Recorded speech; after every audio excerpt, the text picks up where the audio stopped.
লালচে পূর্ব আকাশে তখনও ওঠেনি সূর্য। এমনই কাক ডাকা ভোরে মানুষ শীতের কাপড় জড়িয়ে ট্রাকে আসতে শুরু করেছে হাটে। হাট শব্দের সাথে সবাই পরিচিত থাকলেও এ এক অন্যরকম হাট। কোনো পণ্যের বিকিকিনি নয়, বরং মানুষ বিকিকিনি হয় এই হাটে। এক শ্রেণীর মানুষ আসে নিজেকে বিক্রি করতে, আর এক পক্ষ আসে কিনতে। কোথায় এমন হাট? কেনই বা মানুষ বিকিকিনি হয় এইখানে? বিস্তারিত বোরহানুদ্দিন বনির পাঠানো তথ্য ও ছবিতে সহকর্মী সাইমুম জান্নাতের রিপোর্টে।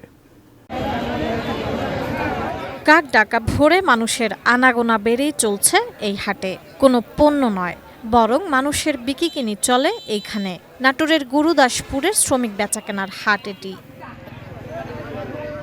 জেলার অন্যতম উপজেলা গুরুদাসপুর উপজেলা।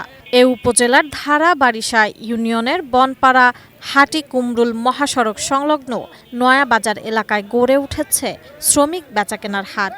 কাকডাকা ভোরে বসে এই হাট। সকাল ৮টার মধ্যেই শেষ হয় এ হাট।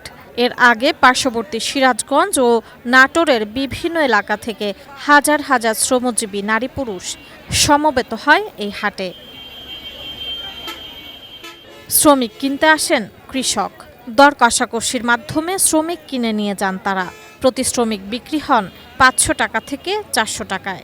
এ হাট গড়ে ওঠায় শ্রমজীবীরা যেমন পাচ্ছেন কাজ, তেমনি কৃষকেরা পাচ্ছেন উপযুক্ত শ্রমিক। ফলে কেটে গেছে শ্রমিক সংকট, বেড়েছে সব ধরনের ফসলের আবাদ। অ্যান্টিব্যাকটেরিয়াল অ্যাডিটিভ যুক্ত সেরা ওয়াটার ট্যাঙ্ক বিশুদ্ধ পানিতে ব্যাকটেরিয়া জন্মাতে দেয় না।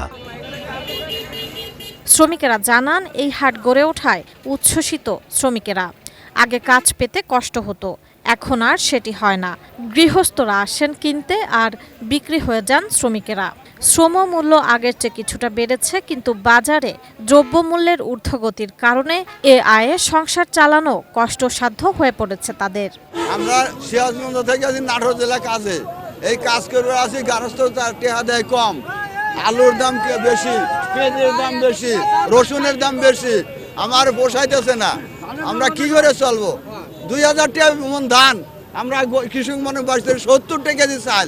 লোকের সংখ্যা, তাতে আমাদের কামলা বেচা এখন আর চলতেছে না, গার্হস্থ্যরাও আর নিতেছে না, চাপে পড়ে গেছে। আমরা এখন ঘুরে বাড়ি যা লাগবে, আমাদের অবস্থা খুবই খারাপ। এখন আছি অল্প টাকা নিয়ে, কিন্তু এখন আর তো যাওয়ার মতো কোনো প্রশ্ন নেই। শ্রমিক ক্রেতারা জানান, আগে সহজে শ্রমিক পাওয়া যেত না, টাকা দিয়েও মিলত না শ্রমিক। এখন সহজেই শ্রমিক পাওয়া যায়।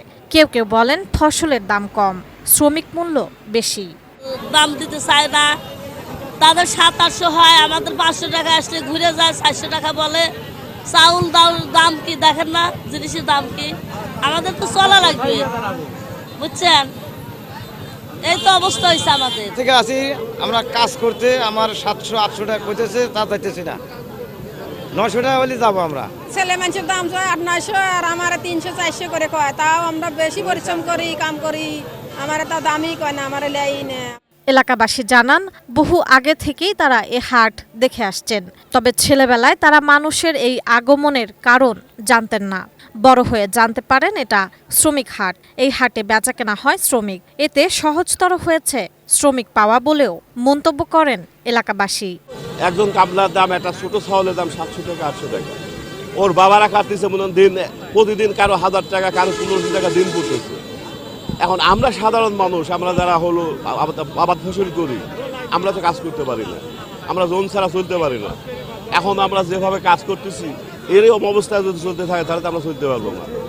আমার বাল বাচ্চা কী খাবে, কেমনে চালাবো? আমার তো লস হবে। এই অবস্থা যদি বাজার থাকে, তবেই হলো আমরা হয়তো রসুনের অপারেশন করতে পারবো, নাহলে করতে পারবো না। কৃষি বিভাগের কর্মকর্তা জানান, এ হাট হয় কৃষকেরা ন্যায্য মূল্যে পাচ্ছেন শ্রমিক। সঠিক সময়ে শ্রমিক পাওয়ায় সব ধরনের ফসল উৎপাদন বেড়েছে। ফলে এখানকার কৃষকেরা আর্থিকভাবে লাভবান হচ্ছেন বলেও জানান তিনি। কৃষি মৌসুম শুরু হওয়ার সঙ্গে সঙ্গে গুরুদাসপুরের নয়াবাজারে প্রতিদিন ভোরে শ্রমিক হাট বসছে। দেশের বিভিন্ন প্রান্ত থেকে আগত শ্রমিকগণ গুরুদাসপুরের অনেক কৃষকের সাথে যোগাযোগ করে তাদের কৃষি জমিতে কাজ করছেন। এতে কৃষকগণ সহজে শ্রমিক পাচ্ছেন এবং তাদের কৃষিকাজ অনেক সুন্দরভাবে সম্পন্ন করতে পারছেন। সাইমুম জান্নাত, এটিএন নিউজ।